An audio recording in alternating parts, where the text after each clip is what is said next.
Hello दोस्तों, श्री शिवाय नमस्ते दोस्तों। आप लोगों का नीलकंठेश्वर महादेव चैनल पर स्वागत है। तो अभी तक आप लोगों ने शिव महापुराण के रुद्र संहिता के तीसरे खंड अध्याय 25वें का श्रवण किया। आज हम अध्याय 26वें का पाठ करेंगे और आप लोगों को पढ़कर सुनाएंगे। तो दोस्तों, ये महान ग्रंथ मात्र श्रवण कर लेने से हमारे द्वारा जाने अनजाने या जानबूझकर हमने जो भी अपराध किए हैं, मात्र इस कथा का श्रवण कर लेने से हमारे सारे पाप कट जाते हैं। तो कृपया वीडियो को पूरा सुनना। चलिए जानते हैं कि किस प्रकार पार्वती जी अपने मुख से जटाधारी भगवान शंकर की प्रशंसा करती हैं। पार्वती जी की बात सुनकर जटाधारी ब्राह्मण का शिव की निंदा करते हुए पार्वती को उनकी ओर से मन को हटा लेने का आदेश देना। पार्वती बोली, जटाधारी प्रियवर, मेरा सारा वृतांत सुनिए। मेरी सखी ने जो कुछ कहा है वह ज्यों का त्यों सत्य है, उसमें असत्य कुछ भी नहीं है। मैं मन, वाणी और क्रिया द्वारा सत्य ही कहती हूँ, असत्य नहीं। मैंने साक्षात पति भाव से भगवान शंकर का ही वरण किया है। यज्ञप जानती हूँ वह दुर्लभ वस्तु भला मुझे कैसे प्राप्त हो सकती है, तथापि मन की उत्कंठा से विवश हो मैं तपस्या कर रही हूँ। ब्राह्मण से ऐसी बात कहकर पार्वती देवी उस समय चुप हो रही।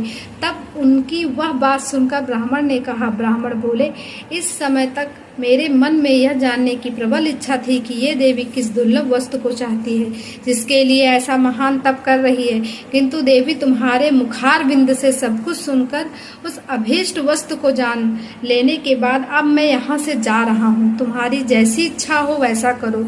यदि तुम मुझसे करना कहती तो मित्रता निष्फल होती। अब जैसा तुम्हारा कार्य है वैसा ही उसका परिणाम होगा। जब तुम्हें इसी में सुख है तब मुझे कुछ भी नहीं कहना है। वहाँ ऐसी बात कहकर ब्राह्मण ने जो ही जाने का विचार किया तो ही पार्वती देवी ने प्रमाण करके उनसे इस प्रकार कहा। पार्वती बोली, प्रियवर, आप क्यों जाएंगे? ठहरिए और मेरे हित की बात बताइए। पार्वती के ऐसा कहने पर दंडधारी ब्राह्मण देवता रुक गए और इस प्रकार बोले, देवी, यदि मेरी बात सुनने का मन है और मुझे भक्ति भाव से ठहरा रही हो तो मैं वह सब तत्व बता रहा हूँ जिससे तुम्हें हिताहित का ज्ञान हो जाएगा। महादेव जी के प्रति मेरे मन में गौरव बुद्धि है, अतः मैं उनको सब प्रकार से जानता हूँ, तो भी यथार्थ बात कहता हूँ। तुम सावधान होकर सुनो। वृषभ के चिन्ह से अंकित ध्वजा धारण करने वाले महादेव जी सारे शरीर में भस्म रमाए रहते हैं, सिर पर जटा धारण करते हैं, धोती की जगह वाघ का चाम पहनते और चादर की जगह हाथी की खाल ओढ़ते हैं। हाथ में भीख मांगने के लिए एक खोपड़ी लिए रहते हैं। झुंड के झुंड सांप उनके सारे अंगों में लिपटे देखे जाते हैं। वे विष खाकर ही पुष्टि होते हैं। अभयच्छ भच्छी हैं। उनके नेत्र बड़े भद्दे हैं और देखने में डरावने लगते हैं। उनका जन्म कब, कहाँ और किससे हुआ यह आज तक प्रकट नहीं हुआ। घर गृहस्थी के भोग से वे सदा दूर ही रहते हैं। नंग धड़ंग घूमते हैं और भूत प्रेतों को सदा साथ रखते हैं। उनके 1 2 नहीं 10 भुजाएं हैं। देवी, मैं समझ नहीं पाता कि किस कारण से तुम उन्हें अपना पति बनाना चाहती हो। तुम्हारा ज्ञान कहाँ चला गया है? इस बात को आज सोच विचार कर मुझे बताओ। दक्ष ने अपने यज्ञ में अपनी ही पुत्री सती को केवल यही सोचकर नहीं बुलाया कि वह कपालधारी भिक्षुक की भार्या है। इतना ही नहीं, उन्होंने यज्ञ में भाग देने के लिए सब देवताओं को बुलाया, किंतु शंभ को छोड़ दिया। सती उसी अपमान के कारण अत्यंत क्रोध से व्याकुल हो उठी। उसने अपने प्यारे प्राणों को तो छोड़ा ही, शंकर जी को भी त्याग दिया। तुम तो स्त्रियों में रत्न हो। तुम्हारे पिता समस्त पर्वतों के राजा हैं, फिर तुम क्यों उस उग्र तपस्या के द्वारा वैसे पति को पाने की अभिलाषा करती हो? सोने की मुद्रा असरफी देकर बदले में उतना ही बड़ा कांच लेना चाहती हो। उज्जवल चंदन छोड़कर अपने अंगों में कीचड़ लपेटना चाहती हो। सूर्य के तेज का परित्याग करके जुगनू की चमक पाना चाहती हो। महीन वस्त्र त्याग कर अपने शरीर को चमड़े से ढकने की इच्छा करती हो। घर में रहना छोड़कर वन में धूनी रमाना चाहती हो। तथा देवेश्वरी, यदि तुम इंद्र आदि लोकपालों को त्याग कर शिव के प्रति अनुरक्त हो तो अवश्य ही रत्नों के उत्तम भंडार को त्याग कर लोहा पाने की इच्छा करती हो। लोक में इस बात को अच्छा नहीं कहा गया है। शिव के साथ तुम्हारा संबंध मुझे इस समय परस्पर विरुद्ध दिखाई देता है। कहाँ तुम जिसके नेत्र प्रफुल्ल कमल दल के समान शोभा पाते हैं, कहाँ वे रुद्र जो 3 भद्दी आंखें धारण करते हैं।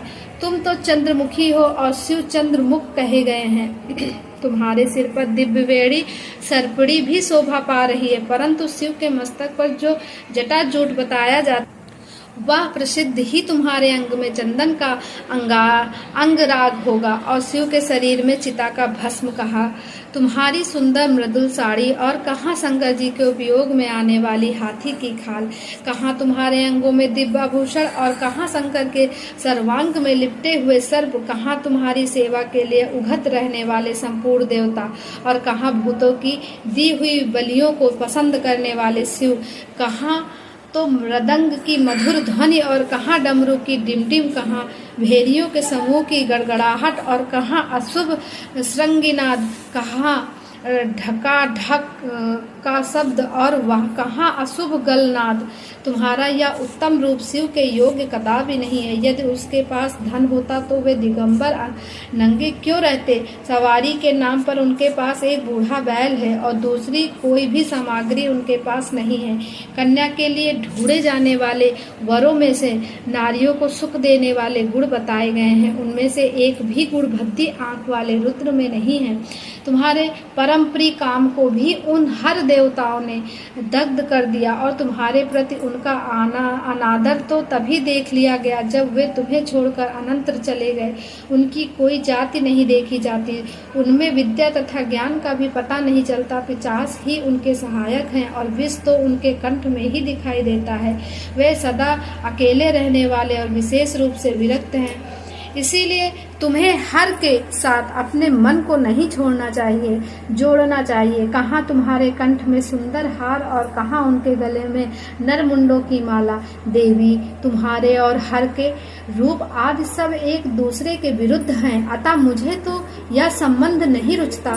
फिर तुम्हारी जैसी इच्छा हो वैसा करो। संसार में जो कुछ भी अस्त्रस्त है वह सब तुम स्वयं चाहने लगी हो, अतः मैं कहता हूँ कि तुम उस असत्य की ओर से अपने मन को हटा लो, अन्यथा जो चाहो वह करो, मुझे कुछ नहीं कहना।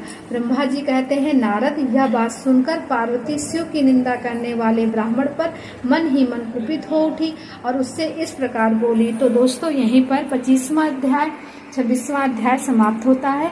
अब इसके आगे हम जानेंगे 27वें अध्याय में किस प्रकार पार्वती जी उस ब्राह्मण देवता के ऊपर नाराज होती है जो शिव की निंदा करते हैं। तो ये हम जानेंगे 27वें अध्याय में। श्री शिवाय नमस्तुभ्यं।